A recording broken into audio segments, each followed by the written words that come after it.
قدیم و محدث ایک ایک سے جدا کیوں؟ کہ یہ عالم ہوا اور وہ خدا کیوں؟ اگر معروف و عارف ذات پاک ایک، جنوں رکھتا ہے کیا یہ مشت خاک ایک؟ یہ زبور عجم میں 8 سوال ہیں اور پھر ان کے جوابات ہیں، یہ آخری حصہ ہے۔ تو اب یہ چوتھا سوال ہے۔ قدیم کہتے ہیں ثابت کو، یعنی خدا، محدث غیر خدا، سودا کہتے ہیں جنوں کو۔ اب سوال یہ ہے کہ یہ کیا ہوا کہ قدیم یعنی خدا اور محدث غیر خدا ایک دوسرے سے الگ ہو گئے ہیں، کہ ان میں سے ایک تو جہاں کہلایا اور دوسرا خدا ہو گیا۔ پھر دوسرا، اگر عارف اور معروف وہی ذات پاکی ہے تو پھر اس مشتقاق آدمی غیر خدا کے سر میں یہ کیا جنون سمایا ہے؟ خدا سے وصال کا طلبگار ہے۔ خودی میں زندگی لائے فقط غیر، جدائی عارف اور معروف کی خیر۔ قدیم و محدث اپنا بس شمار ایک، شمار ایسا طلسم روزگار ایک۔ دم گنتے ہیں ہم دوش و فردا، کہ ہے تھا ہوگا سے ہے کام اپنا۔ الگ خود کو کریں فطرت ہماری، جدائی میں جلیں فطرت ہماری۔ جدائی میں سکون ہم کو نہ آئے، سکون وہ بے وصال ہرگز نہ پائے۔ نہ وہ بن ہم نہ ہم بن وہ، ہے آل ایک۔ فراق اپنا فراق اندر وصال ایک۔ نظر کر دے وہ اندر خاک پیدا، وہ دے ایک کاہ کو سرمایہ کوہ کا۔ جدائی عشق کا آئینہ آئی، موافق عاشقوں کو ہے جدائی۔ ہم اپنی درد مندی سے ہیں قائم، ہم اپنی درد مندی سے ہیں دائم۔ ہے کیا میں اور وہ سر الہی، دوام اپنے پہ ہے وہ ایک گواہی۔ ہے نور ذات خلوت ہو کہ جلوت، ہے جلوت ایک تقاضائے محبت۔ محبت دیدہ ور بے انجمن نے، محبت خود نگر بے انجمن نے۔ ہماری بزم میں جلوہ ہے آ دیکھ، جہاں ناپید وہ پیدا ہے آ دیکھ۔ خودی کی زندگی کا راز اسی میں ہے کہ وہ اپنے غیر کو تخلیق کرے، کیونکہ خدا کی خودی نے بھی خود کو مشہور کرنے کے لیے انسان پیدا کیا۔ اس لیے عارف و معروف میں جو تفریق نظر آتی ہے اچھی بات ہے۔ عارف و معروف ایک اکائی سے دو ہونے کے سبب ایک دوسرے کے طالب ہو گئے، چونکہ خودی کی زندگی کا راز غیر کی تخلیق کے بغیر ممکن نہیں۔ اس عارف و معروف کا فرق اچھا ہے۔ یہی بات انائے مقید اور انائے مطلق پہ صادق آتی ہے۔ پھر دوسرے شعر میں، ہمارے قدیم اور محدث گنتی کی بنیاد پہ ہیں۔ قدیم کو ہم اپنے وجود میں اول شمار کرتے ہیں اور محدث کو دوم، حالانکہ قدیم نے ہی محدث کو وجود دیا، اس لیے قدیم اور محدث میں فرق کے باوجود بھی وہ واحد ہیں۔ ہماری گنتی تو زمانے کے جادو کی طرح ہے، جس طرح جادو فریب ہے اس طرح ہماری گنتی بھی فریب نظر آتی ہے۔ طلسم روزگار کہتے ہیں زمانے کا جادو، دمادم کہتے ہیں ہر وقت، اسرار الہی اللہ کے راز، کاغو کھو محل اور گلیاں۔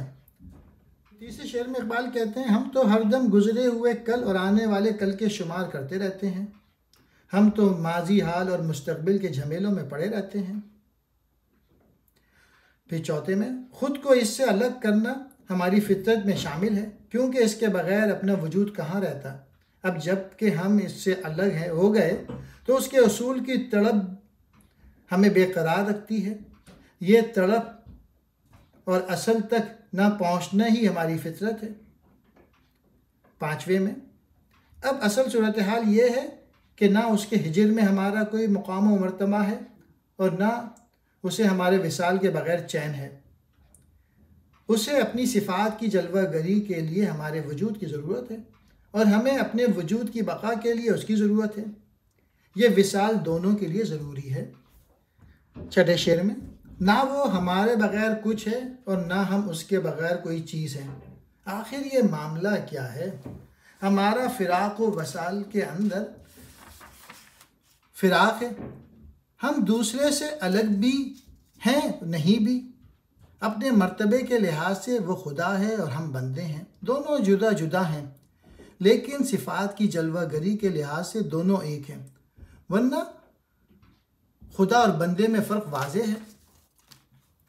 پھر 7ویں شعر میں، جدائی مٹی میں نگاہ معرفت آشنائی پیدا کرتی ہے، ایک تنکے کو پہاڑ کا سرمایہ عطا کرتی ہے۔ انائے مطلق یعنی خدا کو اپنی جلوہ گری کے لیے اپنے غیر کی ضرورت تھی، ایک ایسا آئینہ جس میں وہ اپنے حسن کو تماشا کر سکے۔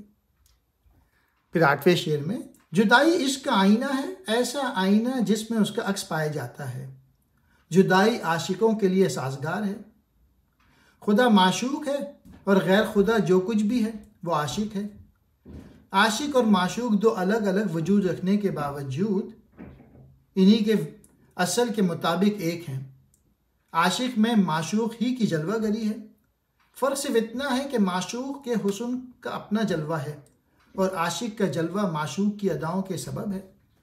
اگر ہم زندہ ہیں تو درد مندی سوز عشق کے باعث زندہ ہیں، اگر ہم پائندہ ہیں تو بھی درد مندی کی وجہ سے ہیں۔ پھر 10ویں شعر میں، من اور او کیا ہیں؟ یہ اللہ کے بھید ہیں، من اور او، میں اور وہ، ہماری ہمیشہ کی زندگی کی گواہی دے رہے ہیں، یہ اللہ کے اسرار ہیں، انہیں اللہ والے ہی سمجھ سکتے ہیں کیونکہ وہ ان مقامات سے گزرے ہوئے ہوتے ہیں، اس لیے یہ باتیں عقل و فکر کے دار اختیار سے باہر ہیں۔ خلوت میں بھی اور جلوت میں بھی اسی ذات کا نور ہے، زندگی انجمن میں ہونے کا نام ہے اور انجمن ضرورت عشق ہے، عشق حسن کا خریدار ہوگا تبھی اس کی قیمت لگے گی۔ انائے مطلق یعنی خدا نے اسی لیے انائے مقید اپنا غیر پیدا کیا ہے۔ پھر 12ویں شعر میں ہے، محبت انجمن کے بغیر محو نظارہ نہیں ہوتی اور محبت انجمن کے بغیر اپنا تماشا یعنی صورت کرنے والی بھی نہیں، محبت اور انجمن لازم و ملزوم ہے۔ ہماری انجمن میں حسن معشوق کی جلوہ گری ہے، اس کا نظارہ کر، جہاں ناپید ہے لیکن وہ موجود ہے، ذرا غور سے دیکھ تو صحیح، اس سارے جہاں کا وجود حسن ازل کے جلووں کے باعث ہے۔ در و دیوار و شہر و کاغ و کونے کہ جز ہم اور وہ کوئی نہیں ہے، کبھی بیگانہ کر دے خود کو ہم سے، ہمارے ساز کو گہ وہ بجائے، کریں اس کے لیے ہم بت تراشی، کریں بن دیکھے ہم کے سجدہ پاشی، کبھی ہر پردہ فطرت کو پھاڑیں، جمال یار بے بکانہ دیکھیں، ہے مشت خاک میں سودا یہ کیسا، ہے اس سودا سے روشن باطن اس کا، جب سودا فراق اس کو رلائے مگر اس کا فراق اس کو بڑھائے، جدائی نے کیا صاحب نظر یوں کہ اپنی شام کی اس نے سحر گوں، جدائی سے خودی ایک امتحان ہے، غم دیرینہ بھی ایشے جواں ہے، نکالے اس نے موتی چشم تر سے، ثمر شیری لیے نخل فغاں سے، خودی کو زینت آغوش کرنا، بقا کا موت کو ہم دوش کرنا۔ اقبال کہہ رہے ہیں جہاں کے در و دیوار، آبادیاں، شہر، محل اور گلیاں یہ بے حقیقت ہیں، ان کا وجود حسن ازل کی تجلیات کی بدولت ہے، اس جگہ ہمارے اور اس کے سوا کوئی نہیں ہے، ماں اور او، خودی اور خدا ایک ہی ذات کے دو رخ ہیں۔ وجود کو انائے مطلق کے رنگ میں دیکھا جائے تو وہ خدا ہے اور جب انائے مقید میں دیکھا جائے تو وہ خود ہی ہے۔ خدا کبھی ہم سے بیگانوں جیسا سلوک کرتا ہے اور کبھی اپنوں کی طرح پیش آتا ہے، کبھی ہم پتھر سے اس کی تصویر مورت بنا لیتے ہیں اور کبھی اسے دیکھے بغیر ہی اس پر سجدے نچھاور کرنا شروع کر دیتے ہیں۔ یہ سب ہیلے اس کی قربت کے حصول کے لیے ہیں، اس کے دیدار کے لیے کبھی ہم نے فطرت کا ہر پردہ چاک کیا، قانون کی خلاف ورزی کی اور حسن یار کا بے باکانہ نظارہ کیا۔ اس مٹی کی مٹھی آدمی کے سر میں یہ کیا جنوں ہے دیدار کا، اس جنوں سے اس کا باطن تابناک ہے۔ یہ کیسا خوب سودا ہے کہ جو اس کے ہجر و فراق میں آہ و فریاد کرتا ہے اور اس کے ہجر سے ارتقائی منزل بھی طے کر رہا ہے۔ اس حسن مطلق کے فراق نے ایسا صاحب نظر کیا کہ اس نے اپنی شام کو خود پہ سحر کر لیا۔ حسن مطلق کی جب اشیاء کائنات میں جلوہ فرما ہوئیں، خود سے الگ ہوا تو اس نے اپنے حسن کی قدر و قیمت سمجھنے والا تخلیق کر لیا جو صاحب نظر بن کر اس کے حسن کا نظارہ کر رہا ہے۔ اب آخری 3 شعر میں اقبال کہہ رہے ہیں، اس حسن مطلق نے خود ہی کو فراق کے امتحان میں ڈال دیا۔ اس نے پرانے زخم کو تر و تازہ کر کے عیش بنا دیا، خود ہی کو فراق کے درد سے آشنا کر دیا، اور اس طرح غم نہ رہا بلکہ عیش بن گیا۔ اور آخری 2 شعر میں، وہ بیکھی ہوئی آنکھوں سے گوہر ہائے اشک کے بہت سے حال لے گیا، اس نے ماتمی درخت سے میٹھا پھل پا لیا۔ قدیم ایران میں رواج تھا کہ مردے کے تابوت کے چاروں کونوں پر سرو کے درخت بنا دیے جاتے ہیں، اسے نخل ماتم کہتے ہیں۔ غم کے بعد شادمانی حاصل کر لی۔ اور آخری شعر میں، خود ہی کو بڑے اچھے طریقے سے اپنے پہلو میں جگہ دینے کا مطلب فنا کو بقا کے برابر کرنا۔ انائے مطلق نے جب تمام ضروریات کے ساتھ انائے مقید میں جگہ بنا لیتی ہے تو مقید میں مطلق کی صفات شامل ہو جاتی ہیں، اس سے اسے مقام یعنی بقا حاصل ہو جاتا ہے۔ تو اس بند کا خلاصہ یہ ہے کہ قدیم اور حادث میں دوئی کوئی نہیں ہے، حقیقت کے اعتبار سے ان میں کوئی فرق نہیں ہے، صرف تعین کے لحاظ سے فرق پایا جاتا ہے، کیونکہ ہر عادت میں قدیم ہی کی جلوہ گری ہوتی ہے۔ خدا نے اپنے جمال کے مشاہدے کے لیے اپنا یہ غیر یعنی کائنات پیدا کی، اس لیے خودی کا عرفان خدا کی پہچان ہے۔ محبت کیا ہے؟ سنبھالے مقامات۔ محبت کیا ہے؟ طے کر لے نہایات۔ محبت میں نہیں ہے ذوق انجام، محبت کی سحر رکھتی نہیں شام۔ خم و پیچ اس کے رستے میں رواں ہے، فروغ یک نفس میں ایک جہاں ہے۔ ہماری راہ میں دنیائیں ہیں ساری، ہو کیوں کر ختم جولان گاہ ہماری۔ مسافر جاویداں جی جاویداں مر، جو پیش آئے جہاں تو اس کو سر کر۔ ہو غرق اس میں یہ تیری انتہا نے، اگر کر لے تو سر اس کو فنا نے۔ خودی گم ہو خودی میں یہ نہ ہوگا، ہے سب کچھ عین خود ہونا خودی کا۔ نہایت کہتے ہیں آخری حدود۔ جاویداں ہمیشہ زندہ رہے۔ محبت کسے کہتے ہیں؟ محبت مقامات، زمان و مکان کو گرہ میں ایک جگہ باندھنے کا نام ہے۔ محبت کا کیا مطلب ہے؟ محبت راہ و سلوک کی آخری منزل سے گزر کر دیدار یار تک پہنچنے کا نام ہے۔ پھر دوسرے شعر میں، محبت انجام یعنی نتیجے سے بے خبر ہوتی ہے، اس کی صبح کی کوئی شام نہیں ہوتی۔ محبت کی کوئی منزل اس کا انجام نہیں، وہ محبوب کی قربت میں رہ کر بھی بے چین و بے قرار رہتی ہے۔ تیسرے شعر میں، اس محبت کے راستے فرد کی طرح بہت پیچیدہ اور کٹن ہیں۔ محبت کے راستے جتنے بھی دشوار ہوں گے وہ گھبراتی نہیں، جبکہ وہ راستوں کی تکالیف سے گھبرا کر جبکہ جو عقل ہے وہ راستوں کی تکلیف سے گھبرا کر حوصلہ ہار دیتی ہے۔ محبت کے لیے ایک لمحے کی تجلی میں ایک جہاں پوشیدہ ہوتا ہے۔ پھر چوتھے شعر میں، ہمارے راہ محبت میں ہزاروں جہاں آتے ہیں، ہماری جد و جہد یا سفر کا میدان جس کی کوئی حد نہیں کیسے ختم ہوگا۔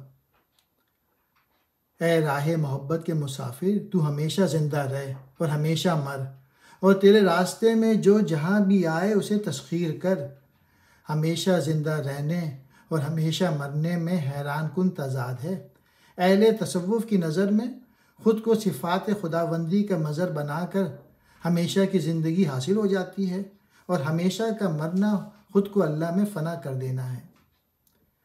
اور چھٹے شعر میں، اس کے سمندر میں گم ہو جانا ہمارا انجام نہیں، قطرے کو سمندر میں گم کر دینا ہماری زندگی کا مقصد نہیں، اس سے تو قطرے کا وجود ختم ہو جاتا ہے۔ ہاں، اگر تو سمندر کو خود میں لے لے تو یہ فنا نہیں، بقا ہے۔ خودی کا کمال یہ ہے کہ وہ خود بھی قائم رہتی ہے اور سمندر کو بھی اپنے اندر سمو لیتی ہے۔ اور آخری شعر میں، خودی میں سما جائے یہ مشکل ہے، خودی کا کمال اپنا عین ہونا یعنی اپنے ظہور میں ہے۔ تو اس بند کا خلاصہ یہ ہے کہ انائے مقید، جو کہ اصل میں انائے مطلق ہی کا پرتو ہے، اپنے اصل کی طرف رجوع کرتی ہے اور وصال یار کی منزل پا لیتی ہے، لیکن یہ وصال اس طرح کا ہے کہ وہ اپنے اصل میں گم نہیں ہوتی، بلکہ سمندر میں موج کی طرح الگ بھی رہتی ہے اور شامل بھی ہوتی ہے۔ میں کیا ہوں، مجھ کو میں سے تو خبر کر، رکھے کیا معنی اندر خود سفر کر۔ پانچواں سوال، میں کون ہوں، مجھے من کے ذریعے بتا کہ من کیا ہے، اپنے اندر سفر کر کہ کیا معنی ہے۔ خودی دنیا کا تعویذ حفاظت، خودی کی ہے حیات اول علامت، حیات ایک خواب شیریں سے اٹھی جب، دروں اس کا ہوا ایک سے کئی تب، نہ ہو ہم تو نہ ہوا اظہار اس کا، بغیر اس کے نہ ہو اظہار اپنا، ضمیر اس کا ہے بحر بے کراں ایک، دل ہر قطرہ ہے موج رواں ایک، سر و سامان صبر اس میں نہیں ہے، بجز افراد کچھ جس میں نہیں ہے، حیات آتش خودی مثل شرر ہے،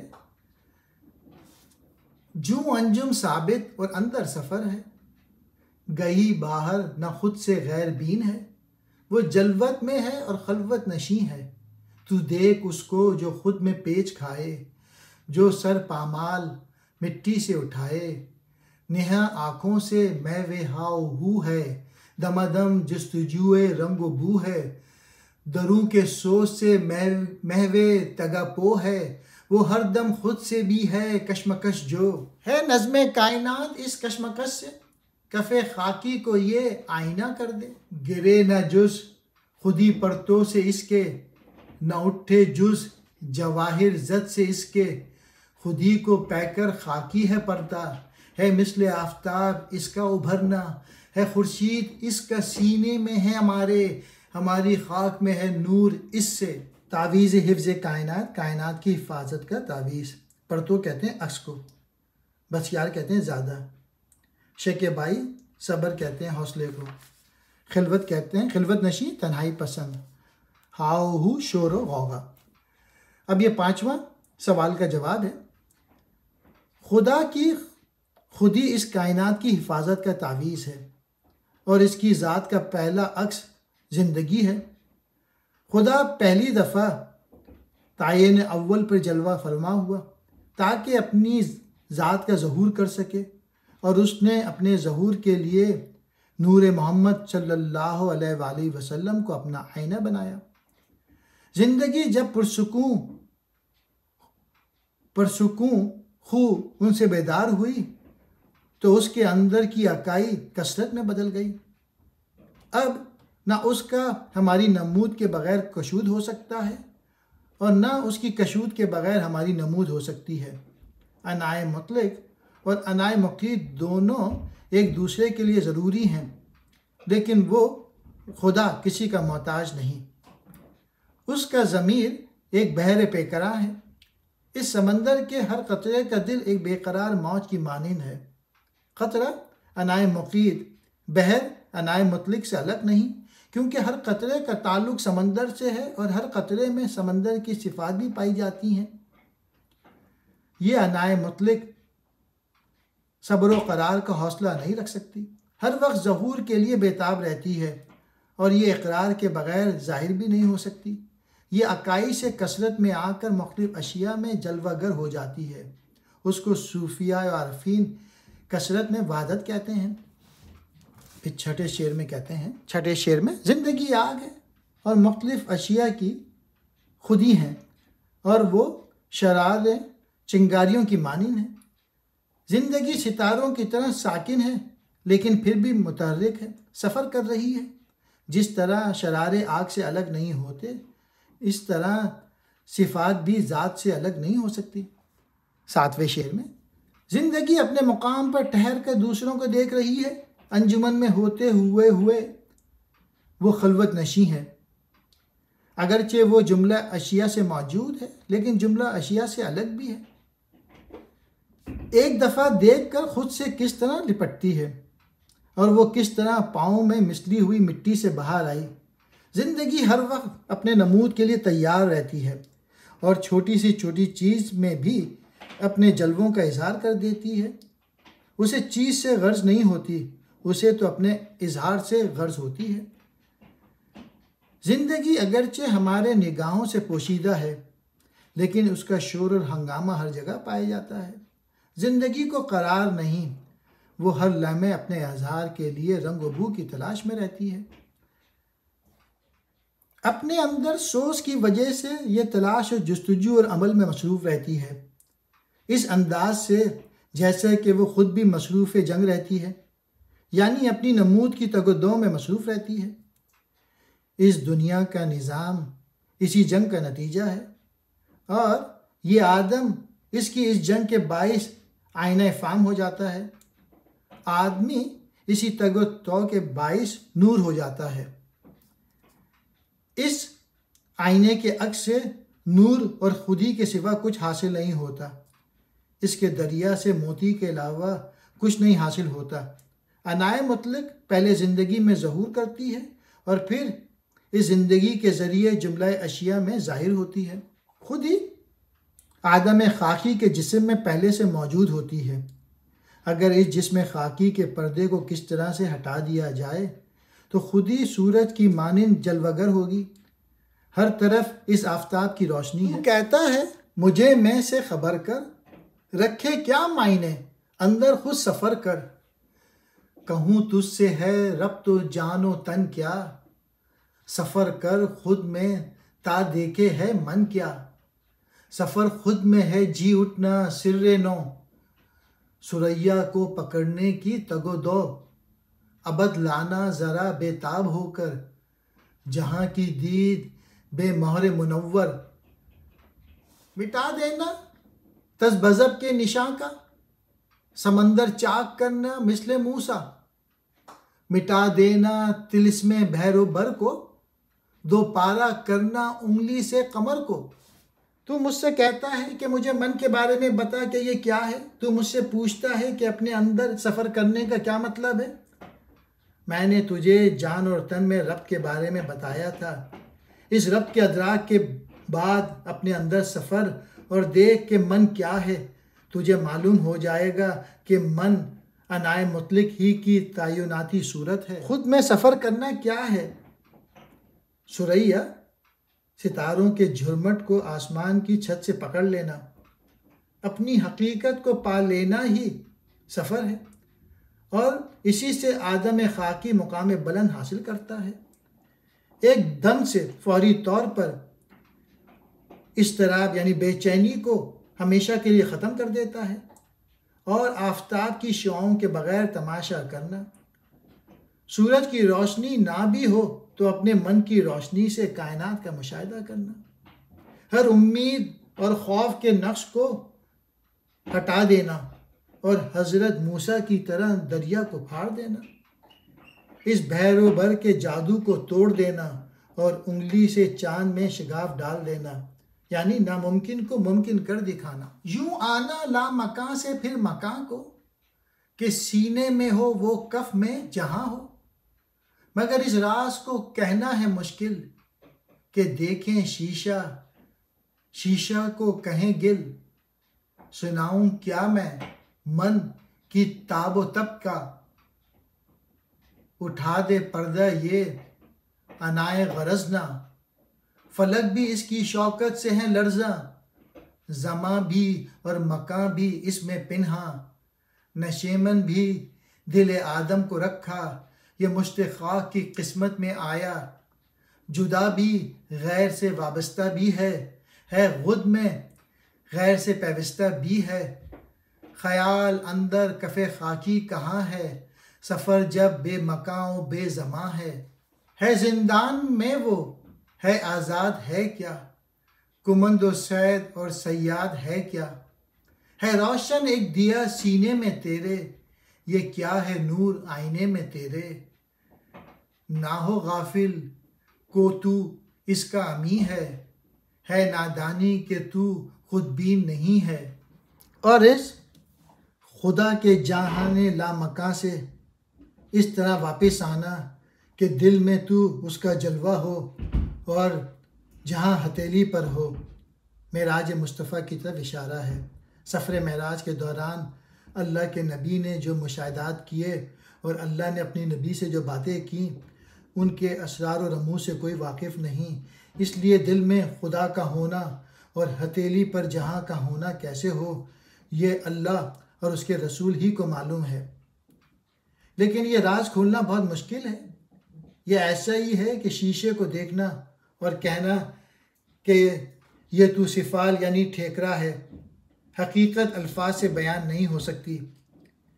میں من اور اس کی قوت اور تجلی کے بارے میں کیا بتاؤں، کیونکہ الفاظ میں اس کا اظہار مشکل ہے، لیکن اس بات کو آیت قرآنی ضرور بے نقاب کرتی ہے۔ ہم نے آسمانوں، زمینوں اور پہاڑوں پر امانت پیش کی، انہوں نے اٹھانے سے انکار کر دیا، اس سے ڈر گئے، لیکن آدمی نے اسے اٹھا لیا۔ اس بار امانت کے بارے میں عرفان الہی کے سوا اور کوئی نہیں جانتا۔ اس من کی شان و شوکت سے آسمان کے جسم پر خوف طاری ہے۔ زمان بھی اور مکان بھی اس کے پہلو میں ہے، اس کے دائرے کار میں ہے، اور اس کے آشیاں کی تعمیر کے لیے آدم کا دل بنیاد ہے، اور وہ دل صرف آدم خاکی ہی کو نصیب ہوا ہے۔ یہی وجہ تھی کہ اس نے عشق الہیہ کا بوجھ اٹھا لیا۔ من غیر سے جدا بھی ہے اور غیر سے وابستہ بھی ہے، یہ اپنا اندر گم بھی ہے اور غیر سے بھی تعلق رکھتا ہے، ہر شے موجود بھی ہے اور ہر شے سے الگ بھی ہے۔ 4 شعروں میں اس آدمی میں خیال کیا چیز ہے کہ اس کی زمان و مکان کی قید سے ماورا ہے، جہاں چاہتا ہے جا سکتا ہے، وہ قید خانے میں ہے اور آزاد بھی۔ آخر یہ کیا ہے؟ وہی کمند بھی ہے، وہی شکار ہے اور وہی شکاری بھی۔ پھر خیال یہ پیدا ہوتا ہے کہ آخر یہ کیا ہے؟ آخری 2 شعر میں یہ تیرے دل میں ایک چراغ ہے، یہ نور ہے جس کا عکس تیرے آئینے میں ہے، تو غفلت میں نہ پڑ کیونکہ تجھے یہ امانت دی گئی ہے، تو کیسا ناداں ہے کہ اپنی حقیقت کو نہیں پہچانتا۔ تو خلاصہ یہ ہے اس بند کا، خودی کی، من کی اور اپنے اندر سفر کی بات کی گئی ہے، اور بتایا گیا ہے کہ وجود مطلق تعین میں آ کے جب قابل اشارہ ہو جاتا ہے تو اسے من کہتے ہیں۔ خودی بھی اس کا دوسرا نام ہے، اور اس کی پہچان اپنے اندر سفر کرنے سے ہوتی ہے، اور اپنے اندر سفر ماں باپ کے بغیر دوبارہ پیدا ہوتا ہے۔